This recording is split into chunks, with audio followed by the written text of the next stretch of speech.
होतं. समाज खूप मागणी करत होता राज्यभरातून. फोन त्या फोनानं बधीर डोकं पोलिसांनी दिनांक चालू होतं. इतके फोन रूट सांगा म्हणजे आम्हाला तयारी लागायचा. तर त्याच्यामुळे रूट सांगितलाय, संतोष संजय कच्चाच रूट सांगितलाय.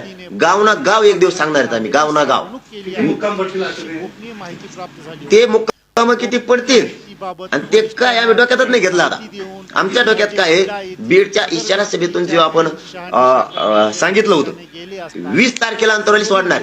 कशाच्या दिशेनं कशासाठी दोन मुद्दे समजून घ्या मराठा बांधव आणि मराठा बांधव समजून घेतलेली. तारीखच कोणती आहे, किती वाजता पोहोचते, काय भूमिकाच आहे, इकडं काय भितडाच्या आत काय बोलले, हे बंद झालं मराठी डोक्यातलं. त्यांचा या लेकरावर पक्का विश्वास. हे मॅनेजर होत नाही सगळे बधीर केले हे माझ्या मायबापांना माहिती. त्याच्यामुळं आमचं जे ठरलंय 20 ला अंतरवाली सोडायचं. आम्ही 20 ला सोडणार आहेत.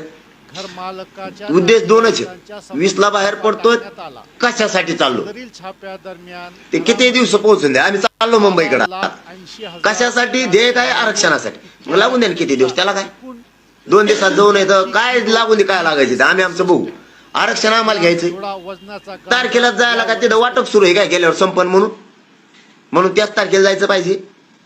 20 लाच तिथं जायला पाहिजे, 21 ला नाही जायला पाहिजे. वाटप संपन आम्ही दिशेनं चाललोय आरक्षणाच्या. मायबापा उशीर होऊ द्या, आपल्याला आपल्या दिशेने जायचं. काय नाही ऐकत कोणाचं.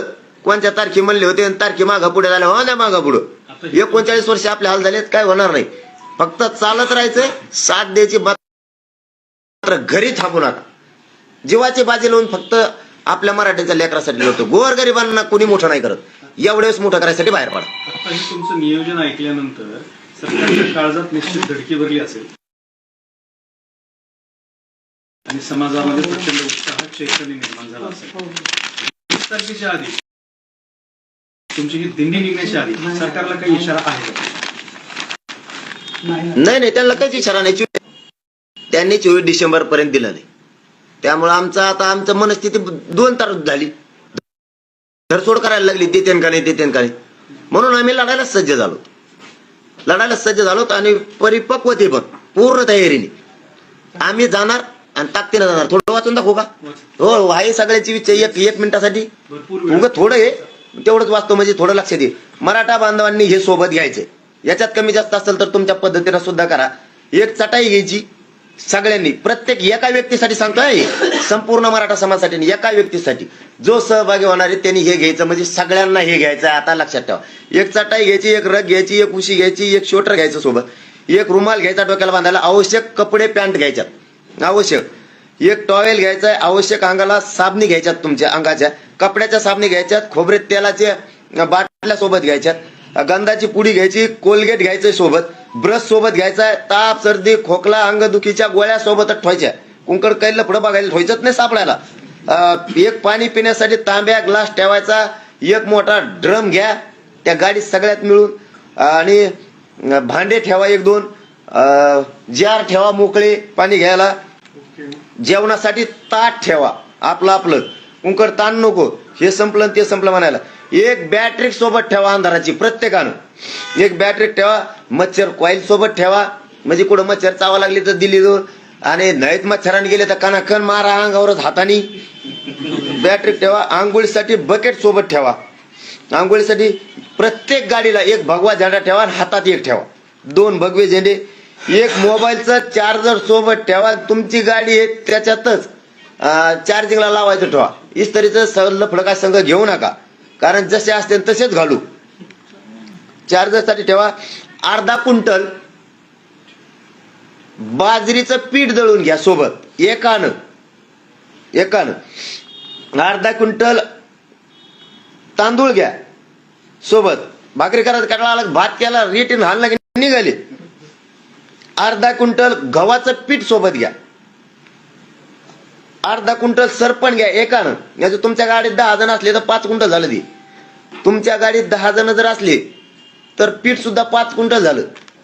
एक जण अर्धा क्विंटल पीठ खाणं म्हणजे ते 1.5 महिना खायली एकटं. त्याचं काही टेन्शन नाही. आणि संपल्यावर मागं तयारी ठेवा आणून द्यायला तिकडं. ते ऊस तोडायला गेल्यासारखं साखरेच्या टायमाला तिकडं संपलं सामान गावाकडून घेऊन जातं मुकादम. तसं सुरू. आता डोक्याने लढायचं आणि जिंकून मागे राहायचं फक्त शांततेत. सरपण अर्धा क्विंटल ठेवा, 2 किलो गोड तेल घ्या सोबत, 2 किलो शेंगदाणे घ्या, 2 किलो मिरची कुटून सोबत ठेवा म्हणजे त्यात टाका लागत. 2 किलो कांदे राहून द्या, खायला लागतात. लागले कोणाला त्यातले तर आपण देऊ, त्याच्यातून उरले तर. जिरे मीठ मसाला लसूण सोबत घ्या. 2 किलो साखर घ्या, चहा प्यायला लागण वाटाणी. बऱ्याच जणांना तलपी आहेत, त्या तलपी बंद. आता ही तलप फक्त चहाची. 1 किलो दूध पावडर सोबत घ्या, दूध नाही म्हणजे ते पावडर टाकता येतो कुठं नाही, दूध मिळाली ती. चहाची पत्ती 1 किलो घ्या. 1 तवा आणि 1 भगुन सोबत असून द्या. भगुन भाजी करायला, तवा भाकर करायला. आता लय ते आपण काय सज्जच संसारत नाही जमान्यात. तिकडे एक ऊस तोडायला गेलं म्हणायचं आपण 6 महिने. डोकेदुखीच्या ती बाटली लावायची घ्या. डोकं दुखायला लागलं तर मलाच प्रॉब्लेम असतो जास्त, तुमची बाटली मी पण घेऊ शकतो. आवश्यक अंगदुखीच्या गोळ्या घ्या. 1 चूल सोबत घ्या. 3 इटा घेतल्या तरी जमतं. इकून एक ठोली सरपण लावलं की सुरू. नाही सापड म्हणजे पैसे घालायचे नाही आपल्याला चुला घ्यायला. त्यामुळे ते जुळतंय. कामाला राहा सगळे. 1 थंडीची टोपी डोक्यात घालायसाठी घ्या. खूप दिवस खाण्याच्या वस्तू टिकत्या अशा काही कोरड्या वस्तू घ्या. मुरमुऱ्याचा चिवडा घ्या बराच सोबत, कारण ते बऱ्याच दिवस टिकतं, ते घ्या. 10 गोण्या नसतात का आपल्या खताच्या, त्या गोण्या फाडामधून 10 गोण्याचे एक चवळ बनवा. काहीकडे चवळ्या म्हणतात, काहीकडे तप्पड म्हणतात, जे असेल ते बनवा. आणि त्याला 4 खुट्या घ्यायच्या. खुटा नाही बरं का, खुट्या घ्यायच्या. मग लोखंडी घ्या किंवा लाकडाच्या घ्या, त्या ठोकायच्या. आणि रावठी, आपण आपलीच रावठी केली की पळायला लगेच झोपायचं. कोणाच्या आशेवरती किंवा कडतील तयार याच्यावरती नाही, बेसावत जायचं नाही. ते चवळ्याचं तयार करून घ्या आत्तापासूनच. आपलं पण लाईव्ह किंवा व्हिडिओ राहू द्या बरं का. चवळ्याचं पण 10 गोण्याचं करा, किंवा सगळ्यात मिळून तुम्हाला शक्य असेल तर तसं करा. तुमच्या गावातून 10 असले 50 असले तर सगळ्यात मिळून करा, परंतु वेगळं वेगळं करा. तुम्हाला जसं योग्य वाटेल तसं करा. त्याच्या 4 खुट्या बना. प्रत्येक जणांना छत्री पण सोबत असू द्या. आणि ती जी गाडी आहे तुमचं किंवा काय पिकअप आहे, ट्रॅक्टर आहे, काय त्याला घरासारखंच बनवा म्हणजे ताण होणार नाही रस्त्यानं कुठं. वरील साहित्य एका मोठ्या गुणीत किंवा बॅगेत भरून सोबत आणा. वरील साहित्य हे मी अंदाजानं लिहिलेलं आहे. हे वरचं तुम्हाला आता वाचून दाखवलेलं. तुम्हाला जर यात काही टाकायचं असलं तर आणखीन टाका. तुम्हाला काही जास्तीचं घ्यायचं असलं घ्या, याच्यात काही कमी करायचं असलं करा, किंवा सामुदायिक घ्यायचं असलं तरी घेऊ शकता, काही अडचण नाही. फक्त सांगितलेलं एका व्यक्तीचंही ही आठवणीत असू द्या.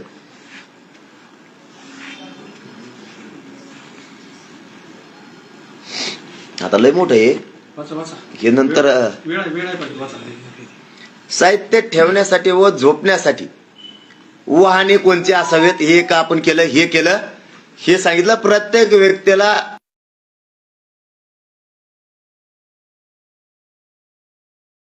लागणार रोजच. आता वाहन, तुम्ही तुमच्या वाहनाला एक मोठा भगवा झेंडा बांधायचा.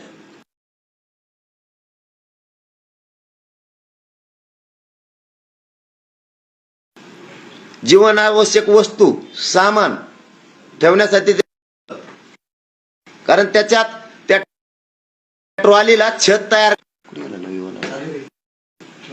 तेव्हा आपलं हे कुठे गेला, उगली कुठे चालू.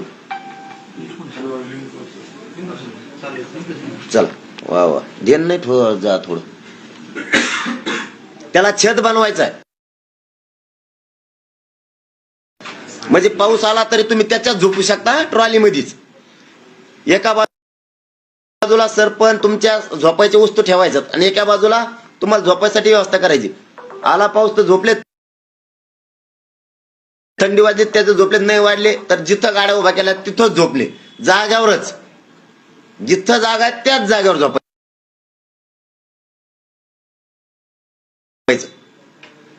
त्या वस्तू घ्या. ट्रॅक्टरच्या ट्रॉलीला 4ही दिशेने ताडपत्रीना छत करायचं आहे. ट्रॅक्टरच्या ट्रॉलीमध्ये झोपण्यासाठी व्यवस्था करायची. एका बाजूला सामान ठेवायची व्यवस्था करायची. ट्रॅक्टर मध्ये मोबाईल चार्जिंगची सुद्धा व्यवस्था करायची. टेम्पो टिपर प्रत्येक ट्रॅक्टर मध्ये पिण्याचे जारचं जार ठेवा किंवा भांडे ठेवा, एकाने ठेवा 10 असले तर 10 भांडे असू द्या आपण आपले, कारण ते बाहेरून सुद्धा लटकून ठेवता येतं, दिंडीला जातो आपण तसं. त्यामुळे काही अडचण नाही, त्याला सुतळीनं बांधून पक्क करता येते. आपली आपली व्यवस्था पक्की करायची. सुरक्षित साहित्य ठेवायला, सामान ठेवायला, ट्रॉलीतच सामान ठेवण्यासाठी, मग साधी गाडी असली तरी पण 4 व्हीलर जीपचे मागचे सर्व सीट काढून टाकायचे, कारण त्याच्यात तुम्हाला तुमची व्यवस्था ठेवायला करायची. तुम्ही 4 जण बसू शकते त्या एका गाडीत, झोपू शकते किंवा 5 जण बसू शकते, तुमच्या अंदाजानं तुम्ही करा. तुमचा जर रिक्षा असेल तुमच्याकडे, रिक्षा सुद्धा घ्यायचा आहे, त्याचे मागचे सीट काढून टाकायची, त्याच्यात तुमची सगळी व्यवस्था करायची. रात्रीची झोपायची व्यवस्था करायची. गाडीचं सुद्धा रक्षण होतंय, म्हणजे कोणाचं काही वळवळ करायचं काम राहत नाही. रिक्षा तुमच्याकडे ट्रक असले तर त्या ट्रकला पण ताडपत्री बांधून 4 बाजूला पक्क करायचंय. ते बी त्याच्यात सुद्धा तुम्ही तयार करून टेम्पो सुद्धा एका बाजूला सामान ठेवायची व्यवस्था आणि झोपायची व्यवस्था करायची. तुम्ही तुमच्याकडे जे वाहन असेल, खाण्यापिण्याचं साहित्य स्वतः सोबत, तुमच्या सोबत त्या वाहनात सुरक्षित तुम्ही ठेवायचंय. 1 महिना पुरेल एवढे सामान सोबत ठेवा किंवा त्यापेक्षा जास्त ठेवा. तुमच्या वाहनात जेवढे माणसं आहेत तेवढ्याची जेवणाची व्यवस्था आपण आपलीच करायची. मग सांगितल्याप्रमाणे स्वतः दर दिवस आपण आपली करायची. सर्वांनी गाडी जवळ जेवण करून चालायची वेळ असेल, जेवण केलं की लगेच निघायचं. तुमच्याकडे पिकअप असेल तर तिला सुद्धा तशीच व्यवस्था करायची सगळ्यांनी. छोट्या कार असतील तर त्याच पद्धतीची सांगितलं, त्याच पद्धतीची सगळ्याची व्यवस्था करायची. तुमचे मुंबईकडे घेऊन येणारे वाहन त्या 4ही बाजूनं बंदिस्त स्वयंपाक करायची आणि तुमच्या गाडीजवळच रात्री तुम्ही झोपायचंय. तुमच्या गाडीचे रक्षण पण होईल आणि तुमची पण झोपायची व्यवस्था होईल गाडीतच. तुम्ही आणि तुमच्या वाहनांची पण काळजी घ्यायची तुम्हाला स्वतःला. जर तुमच्याकडे पंक्चर काढणारे मग सांगितल्याप्रमाणे असले तर गावाकडूनच घ्या, नसतं तर हवा भरायचा आपल्या एका गाडीत टाकून घ्या. सगळी व्यवस्था आपणच करायची, म्हणजे तुम्ही आणलेलं बाकीच्या गाड्याच्या सुद्धा कामाला येईल. जर तुमच्याकडे कुणी गावात किंवा तुमच्या शहरात दिंडीत येणाऱ्यांपैकी जर झुणका भाकरीचं चालवणारे काही जण आहेत, ते जर एकदम ना फणा तोटा तत्वावर जर करत असले तर त्यांना आपल्या इकडे राहू द्या. कायला करायचा कंटाळा आला तर ते आपले बिचारे खातील, ज्यांना शक्य असेल ते खातील. असलं तर तेही सोबत तुमच्या तुकडीत राहील किंवा पुढं राहील, त्यांनाही सोबत घ्या. झुणका भाकरी बनवणाऱ्या बांधवांना सुद्धा ना फणा तोटा तत्व. चहा बनवणाऱ्या, हॉटेल बनवणाऱ्या, चालवणाऱ्या फणा तोटा तत्वावर जर ते येत असले तुमच्या गावातले कुणी तर त्यांनाही चला म्हणा, तेही तुमच्या चहाची व्यवस्था करते. आपल्याला चहा बनवायचा कंटाळा आला तर त्यांच्याकडून आपण नाना तोटा तत्वावर घेऊ. पैसे कमायचा धंदा बंद, नफा फेपा नाही. त्यांनी त्या साहित्यावरच हे करायचं, सेवा म्हणून करायची. प्रत्येक माणसानं हे करावं अशी माझी सगळ्यांना विनंती. ज्याला करता येते, चहा बनवता येतोय तर हाटला वेटर म्हणून जर त्याने तिथं काम करण्यापेक्षा त्याचा रोजगार बुडून नीट. याला जोडून एक शासनाची स्कीम आहे 10 रुपयात जेवण, त्या सरकारला काय अशा पद्धतीने शिवभोजन, याला काय तुम्ही विनंती करणार सरकारला अशा पद्धतीने? नाही, त्याला कशाला विनंती करावं आम्ही? नाही, स्टॉल त्यांना मनाने उभारायचं असतील तर करतील. आमच्या 2 व्यवस्था केल्या तरी बस. पाणी आणि एक विशेष गोष्ट आहे त्याच्यासाठी जरी केलं तरी खूप झालं. म्हणजे काय हे विनंतीपूर्वक सांगतो, असं काहीच नाही. प्रॉब्लेम पाण्यात आणि त्याचा केला तर त्या 2 गोष्टीचा, म्हणजे आंघोळीला पिण्याच्या पाण्याची महत्वाची गोष्ट लागणार आहे आणि तेवढी एक ती नैसर्गिक घे. समजा त्याच्यासाठी जर काही उपलब्ध केलं तर हाही, नाही तर मग आता त्याला काय करावं आम्ही तरी. जर चहाच्या बांधवांनी सुद्धा हॉटेलला बनवता येतोय चहा तर त्यांनी यावं, चहा बनवून तुम्हाला सेवा करता येईल. आपल्या मराठा एवढी संधी आहे मराठा समाजाची सेवा करायची, कारण एवढं विराट दर्शन करोडोच्या संख्येनं मराठ्यांचं कधीच होणार नाही, कधीच होणार नाही. हे मराठे एकत्र आलेलं विराट दर्शन तुम्हाला होणार, त्यांची सेवा करायची वेळ तुम्हाला येणार आहे. आणि हे मराठे एकवटलेत, खूप श्रेय, खूप मराठा समाजाने त्रास सहन केलेला आहे. त्यांचं आता स्वप्न साकार करायचे दिवस आले आणि गोरगरिबांचे पोरं मोठं करायचे हेच दिवस आहेत. यासाठी सगळ्या क्षेत्रातल्यांनी बाहेर पडून मदत करा. पिण्याचे टँकर जर तुमच्या गावात असले पाण्याचे, ते सोबत घ्या, ते सोबत घ्या. त्यांना पाण्याची व्यवस्था आपल्याला होईल. प्रत्येकानं असेल तर स्वतःहून, आणि जे पाण्याचे जे आरवले त्यांनी, त्यांच्याकडे जर 2 गाड्या असल्या गावात पाणी विकायला, आता कमी थोडे पैसे कमवू, आपल्या लेकरासाठी लढू, 1 गाडी पाणी विकायला तुमच्या गावाकडे ठेवी, 1 तुम्ही त्या दिंडीत पाठवून द्या, माझी 1 घेऊन जा बोलू, मोकळ्या मनानं सांगा गावागावातले हे काम करा. या टँकरचे तुमच्याकडे महाराज मंडळी जर असली गावात, तर महाराज मंडळीने, टाळकरी मंडळीने या विराट रूपाला कर्माला पाहिजे. त्यांना ते संस्कृतीच्या बद्दलचं भजन कीर्तन पण रस्त्यानं करत चला, यासाठी आपण सुद्धा यावं ही विनंती आहे सगळ्याला. मुक्कामाच्या ठिकाणी कीर्तन होतील, त्या दिंडीचे टाळकऱ्यांची भजन होतील, त्यामुळे थोडासा करमल. जर तुमच्या गावात हलकी पथक असलं, तुमच्या गावात असे काही पथक असले, तर ते सोबत जर येणार असली तर घ्या, चांगली गोष्ट आहे. नसल येत तर गणपती मंडळाकडे, आपल्याकडे सगळ्याकडे ढोली पाहिजे. आपण आपल्याच वाजत धडालम जसं असेल तसं घ्या, काय गळ्यात गुतून तिकडे बघू, आपलं वाजू, कसं वाजन तसं वाजता येईल आपलं. मग का करता त्याला पैसे द्यायला, आपल्याकडे काही नाही, हलक्यावाल्याला पैसे द्यावे लागते. आले फुकट तर घ्या, नाही आपलं आपणच वाजू घ्या. ते आपल्याला, आपल्या बांधवांना थोडंसं करमणुकीचा टाइमपास होणार आहे. त्यामुळं अँब्युलन्स जे गावात असत्याल किंवा शहरात असत्याल कोणाकडं, तर अँब्युलन्स सुद्धा आपण सोबत घ्या, आपल्याच बांधवाच्या त्या कामाला येणार आहे, ही आठवणीत राहू द्या. त्यासोबत एखाद्या हॉस्पिटलला 4 डॉक्टर असले तर हॉस्पिटल मनानच त्यातले 2 डॉक्टर किंवा 1 डॉक्टर इकडे सेवेसाठी द्यावा. मराठा समाज त्यांचे कधी उपकार विसरणार नाही, ते पण घ्या. जर झालं, आणि जर आपल्या गावात पोवाडा म्हणणारे पोरं असतील, शिकाऊ पोरं असतील, पोवाडा शिवशायरी करणारे किंवा मोठाले शिवशायर असतील, यांना विनंती आहे की आपण रॅलीत संध्याकाळच्या वेळेस थकलेले लोक असणार आहेत, त्यामुळं त्यांच्यात ऊर्जा निर्माण होईल. त्यासाठी शायरांनाही नानाफाना तोटा तत्वावर त्यांनी यावं, त्यामध्ये चालावं. कारण गोरगरिबांचा हा शांततेचा प्रचंड मोठं युद्ध आहे, आणि ते मराठ्यांची लेकरां, मराठ्यांच्या कानाकोपऱ्यातला करोडोच्या संख्येनं मराठा समाज हा जिंकणार आहे. त्यासाठी आपणही सहभागी होऊन साक्षीदार व्हावं, आपण यावं ही विनंती आहे. भारुडकार जर आपल्या गावात काही असले, जनजागृती जागरण गोंधळ म्हणूया त्यांना, त्याही बांधवांना यावं संबळ ते घेऊन. ही एक प्रकारचा चांगला प्रयोग तुम्हाला तिथं करता येईल. आपणही यावं, असले गावात तर त्यांना सोबत घ्यायचा प्रयत्न करा. प्रत्येक गावात 2-2 स्वयंसेवक किमान, जे गाडीत म्हणतोय मी, 1 जणाच्या गाडीत 2-2 स्वयंसेवक असणं आवश्यकच आहे. कारण आपल्याला 2.5 ते 3 लाख स्वयंसेवक लागणार आहेत, 2.5 ते 3 लाख स्वयंसेवक लागणार आहेत, कमी लागणार आहेत. त्यामुळं येताना सध्याच्या मला सांगितलं नाही, नोंदच नाही, भानगडीत राहूच नका. आपण आपल्या गावातलेच ओळखपत्र सगळ्यांचे बनवा, जे येणार आहेत दिंडीत त्यांची. स्वयंसेवकाचे तुम्हीच बनवा, गळ्यात टाका आणि निघा. इकडून आमच्याकडून काही येणार आहेत का सूचनेच्या आदेशाची वाट बघू नका, तिकडेच तयार करून घ्या. आंतरवाली ते मुंबई, पायी दिंडीतील स्वयंसेवक, पायी दिंडीतील स्वयंसेवकाचं नाव द्या, किंवा जे पायी चालणार आहेत त्यांचं नाव घ्या. हे पायी चालणार आहेत, स्वयंसेवकाचं वेगळं करा, ते वेगळं कार्ड करा, आणि बनवायच्या कामाला लगेच लागा. आतापासूनच सगळं सोबत घ्या, आजपासूनच. कोणी म्हणलं का मला कळालं नाही, काही नाही, मीडियाचे बांधव सगळं दाखवतील. काही आपल्या व्हिडिओच्या माध्यमातून, लाईव्हच्या माध्यमातून सुद्धा होईल, तर ते घ्या. आवाज येत नसला तर पुढं सारखा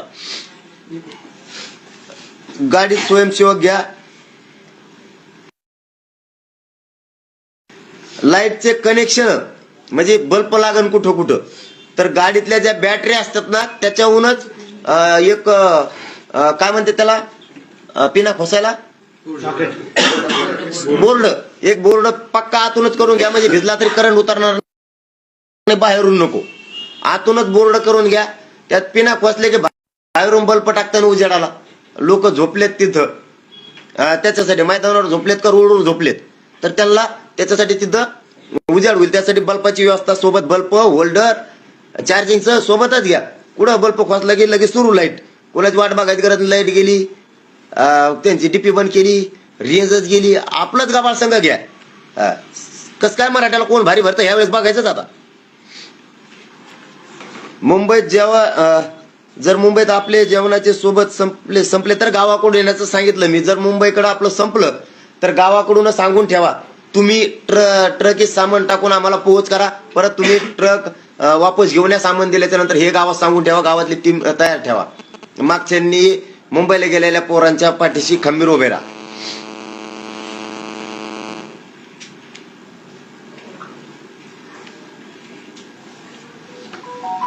जे मोगाशी सांगितलं ते गावातून जेवढे पोरं येणार आहेत त्या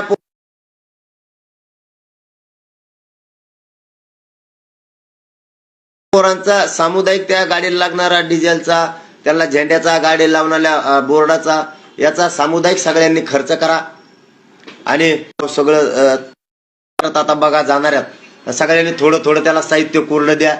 थोडं थोडं सगळ्यांनी हातभार लावा. जेवणाचं पण त्याला सोबत सगळ्यांनी बाजून द्या. त्यांच्या घरचे तर देणारच, पण तुम्ही घरचे म्हणून त्यांना त्यासाठी मदत करा. आणि गावांनी मात्र सगळ्यांनी वाटा लावायसाठी बाहेर पडा. आणखीन आता खूपच लय मोठं आहे, पण तरी आता नियमाचं थोडं सांगतो, जेवढं सांगतोच आता. जे वाहनं येणार आहेत म्हणजे आचारसंहिता आणखी लिहायची राहिली, पण आता थोडी लिहिलेली तेवढी सांगतो. आचारसंहिता आणि नियमाचं सगळ्यांनी पालन करायचं. याच्या बाहेर कोणीच जायचं नाही. प्रत्येकाने आपले वाहन वेगानं चालायचं नाही, दम्माने चालायचंय आणि लोकांच्या पाठीमागे चालायचंय. कारण लोक आपलेत, कोणालाही दुखापत होता कामा नाही. अजिबात पळवायचं नाही, मागे गेम पुढे घे. सगळ्यांचा उद्देश मुंबईला जाण्याचाच आहे. वाहनं ज्या तुकडीत येत आपण नेमलेत त्याच तुकडीत वाहनं चालवायचे, दुसऱ्या तुकडीत चालवायचे नाही. आपण आपल्या तुकडीत चालवायचे. प्रत्येक तुकडीच्या मध्ये 200 मीटर पेक्षा जास्त अंतर ठेवायचं. जर अंतर कमी व्हायला लागलं तर जागेवर थांबायचं, पुढची थोडी पुढे जाऊ द्यायची. मागच्यांना पण तेच करायचं नाही, एखाद्या घुसायचं नाही अजिबात. असं थांबत थांबत सगळ्यांनी चालायचं.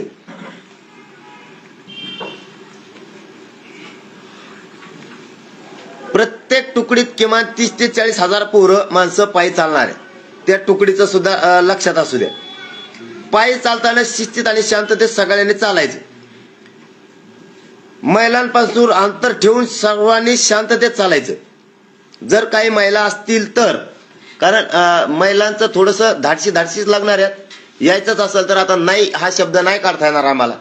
परत म्हणायला असं नको की महिलांना का नको, त्या कमी नाही आहेत. ते आम्हालाही माहिती आहे, फक्त प्रवास लांबचा असल्यामुळं पोरं आहेत, माणसं आहेत, सगळे एवढंच होतं. परंतु स्वतःच्या इच्छानुसार असेल तर नाही, आम्ही नाही म्हणू शकत. फक्त महिलांपासून मग सगळ्यांनी संरक्षण करायचंय, त्यांच्यापासून लांब राहायचंय. शक्यतो महिलांची मग तुकडीची एक वेगळी करूयात, असं काही करूयात. मग जर आल्या जास्तीच्या महिला तर, आणि थोड्या असतील तर मात्र मग त्यांना आमच्या सोबत ठेवायला लागणार आहे. त्यामुळं आपण जास्त आले तर एक महिलांची सेपरेट तुकडी करू.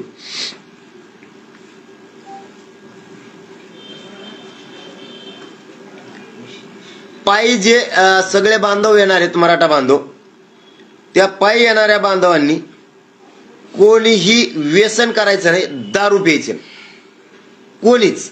कारण तुमच्यामुळं आपल्या लोकांना त्रास होता कामा नये. आणि ते जर निदर्शनास आलं, त्याचा नुसता अपमान नाही, त्याला तिथून डायरेक्ट गावाकडे काढून दिलं जाणार. ते अपमान केला जाईन आणि ते काय बेताडावर लिहायचे शब्द नाही. इथं जातीच्या आयुष्याचा प्रश्न आहे. त्यामुळे हे नाटक तिथं कोणाकडूनच कोणीच करायचे नाही अजिबात. कारण त्याला डायरेक्ट हाकलून दिलं जाणार आहे. रात्री आराम करायसाठी मंदिर किंवा मंगल कार्यालयात पायी दिंडीतील लाखो बांधवांना जागा पुरणार नाही. त्यासाठी आपण आपल्या वाहनात झोपायचं. ही नियम सगळ्यांनी लक्षात ठेवायचा. आपल्या वाहनाचं झोपल्यामुळे संरक्षण होणार आहे. त्याप्रमाणे तुम्ही सुरक्षित तुम्ही सुद्धा राहणार आहेत. त्यामुळं पायी दिंडीत कोणी वाद घालायचा नाही. किती काय झालं तरी वाद घालायचा नाही म्हणजे नाही.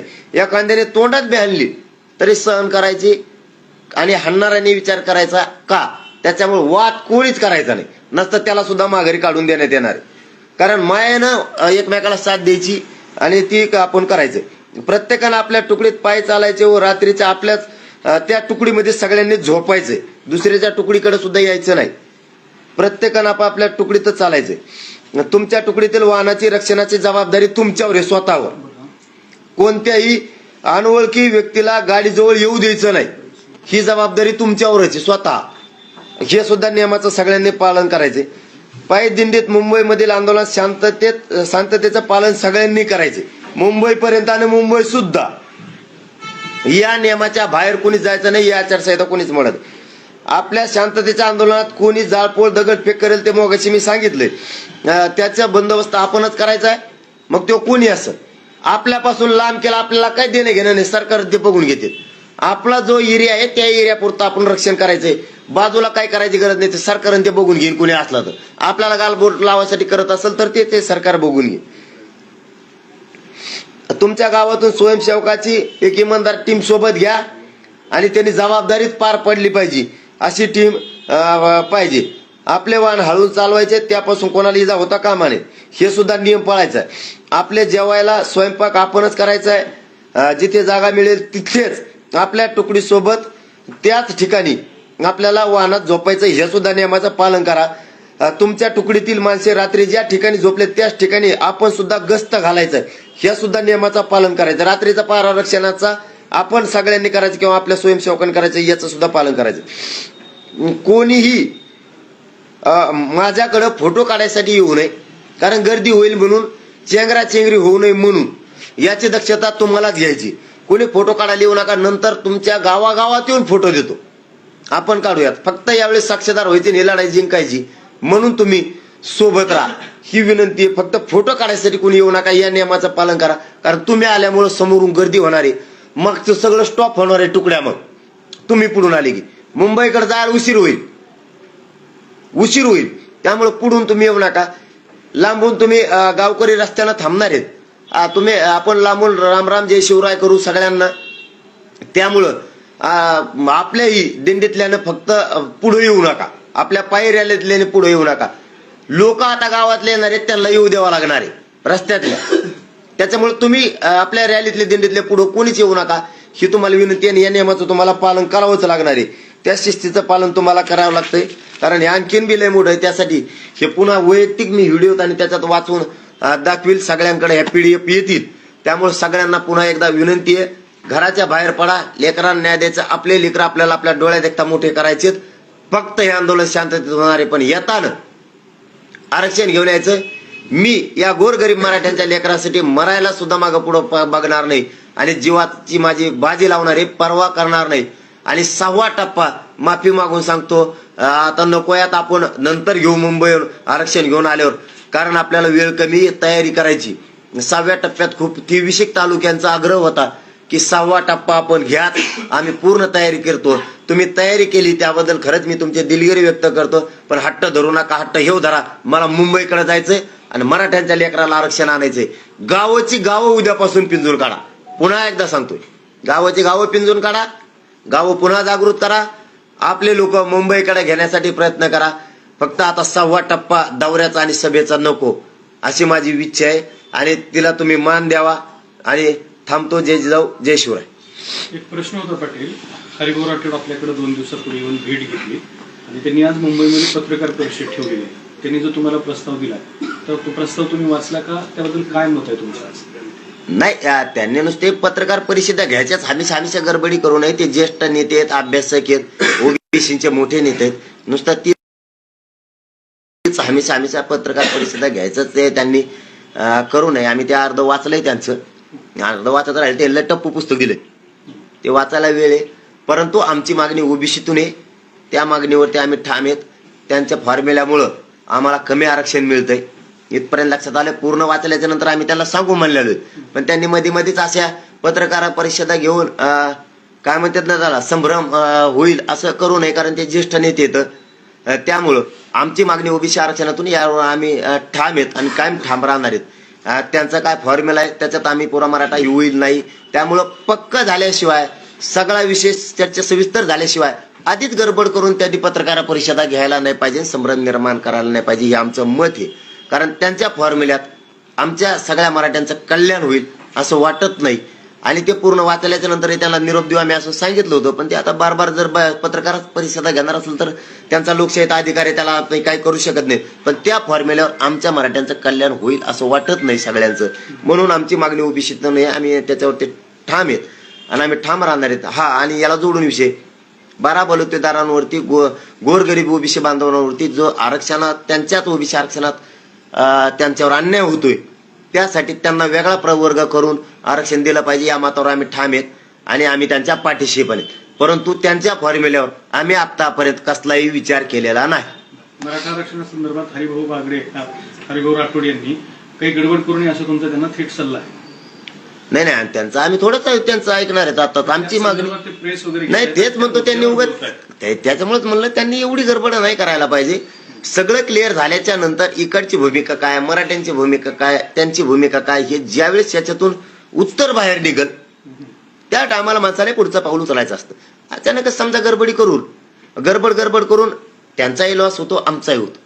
त्याच्यासाठी आम्ही त्याच्यावरती अभ्यास केलेला नाही आणि त्यांच्या फॉर्म्युल्यामुळं आमच्या सगळ्या मराठ्यांचं कल्याण होईल असं आम्हाला वाटत नाही, म्हणून तो विचार आम्ही आणखीन केलेला नाही.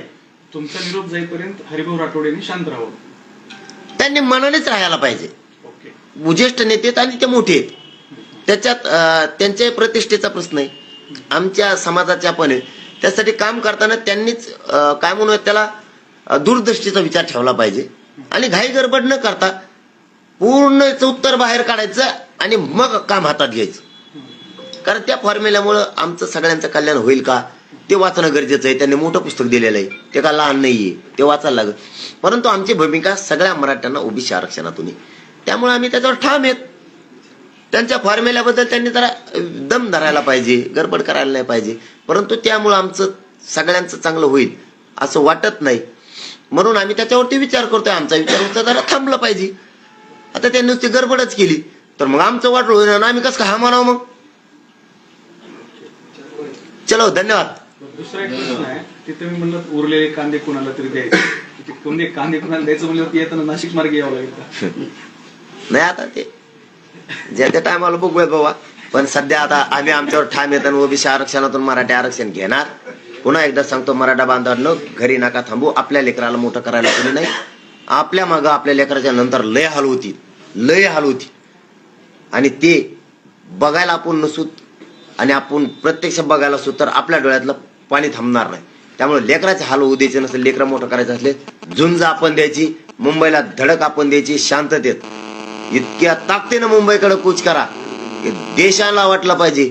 शांततेत आंदोलन मराठ्यांनी केलं, पण असं देशात आणि जगात इतके मराठे कधी चालले नव्हते. एवढं ताकदीनं मराठ्यांनी बाहेर पडा ही तुम्हाला विनंती आहे. घराघरातून बाहेर पडा. कसं आरक्षण मिळत नाही बघू, आता माघारीच नाही यायचं. धन्यवाद. पाटील, मागासवर्ग आयोगाच्या निकषांवर ओबीसी आणि बीजेएनटी जनमोर्चाने आक्षेप घेतलाय. विश्वासात न घेता निकष जे आहेत ते घेतलेत आणि त्यामुळे ती बदलण्याची मागणी जी आहे ती करण्यात येते. नाही, मी सांगितलं ना कालच, मराठाही निकषात बसला पाहिजे यासाठी त्यांनी काही शिथिलता करावी आणि तसेच ठेवायची असली, 2 मुद्द्यात आपण क्लिअर सांगितलेलं आहे, तसंच ठेवायचं असले तर सगळ्यांना लागू करा. हेच म्हणणं आहे आमचं. जे आमचं होईल ते त्यांचं होईल, पडून द्या बाहेर ते बी. मग आपण कालच बोललो, आज नाही. आपल्या दोन्ही तर तयारी, एकतर शिथिलता करा, नसन करायचे तर सगळ्याला लागू करा. आणि मला तरी वाटतं ओबीसी आयोगानं अतिशय शिथिल न करता त्यानुसार जे ओबीसीत आरक्षण घेत आहेत त्यांना ती अट लागू करावी. क्युरिटी पिटिशन तुम्ही नाकारत नाही असं वारंवार म्हणतायत, मात्र तुम्ही म्हणजे नेमका आक्षेप काय आणि सरकारने त्यासाठी काय करायला पाहिजे?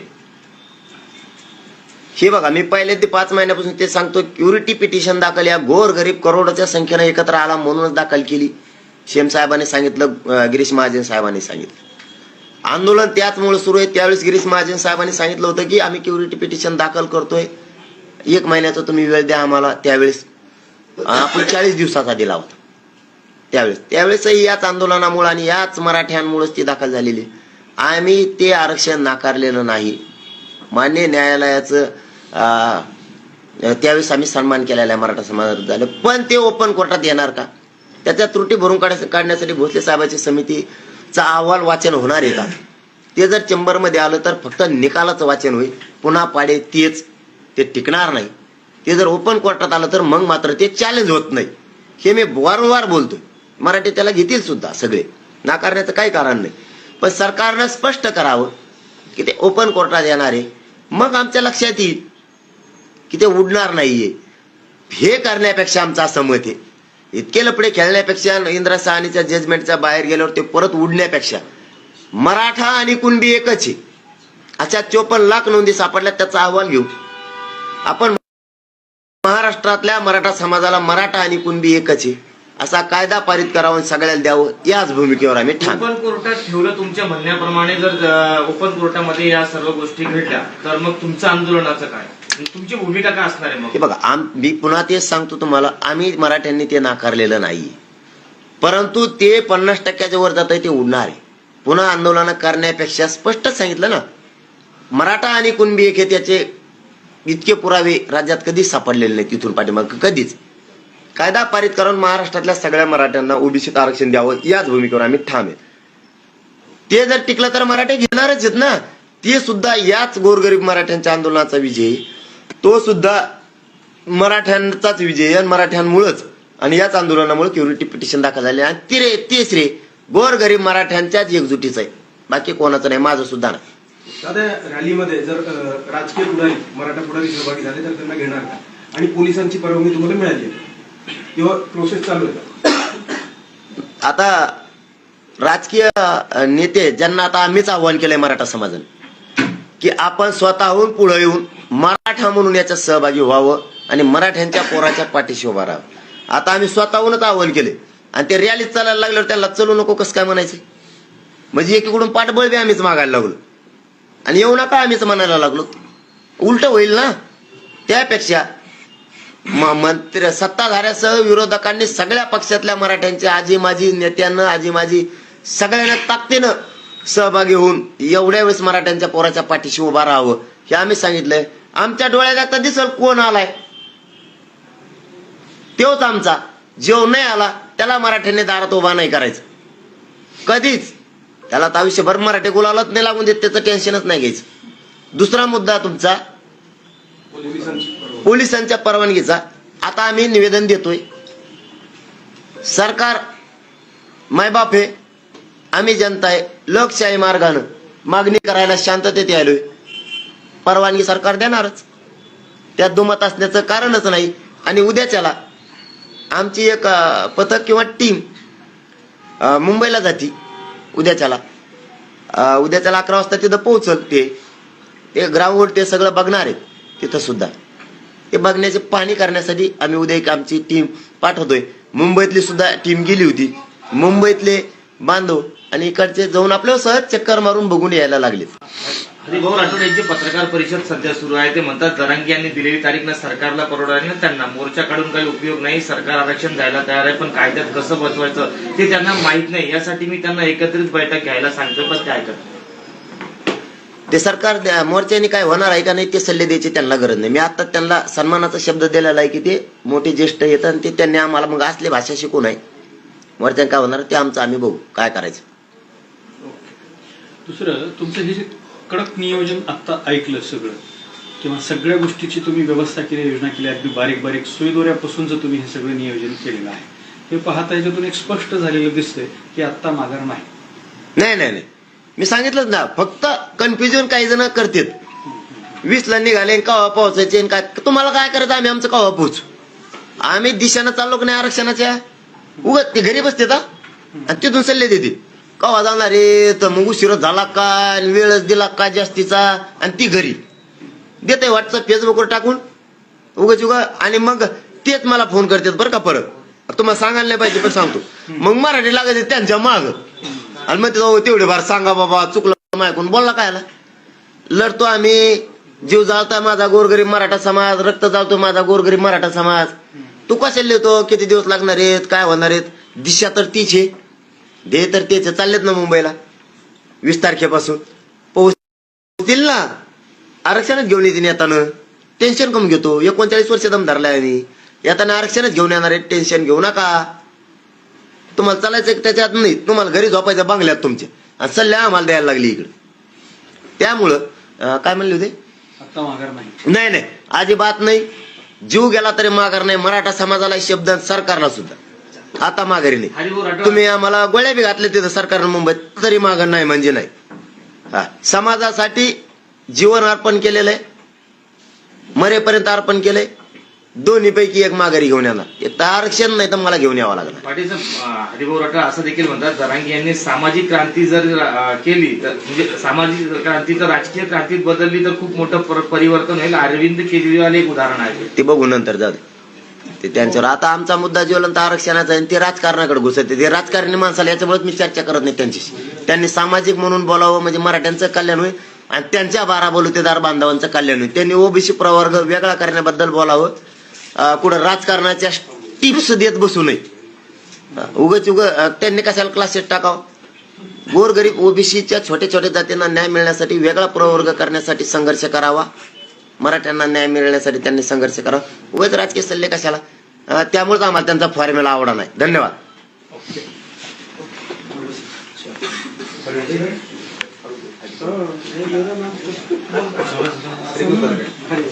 यांनी केली असं बघा. पहिल्यापासून केली ना तुम्ही. तुमच्याकडे आपल्याकडे पहिल्यापासून पहिल्यापासूनची आम्हाला ग्रुप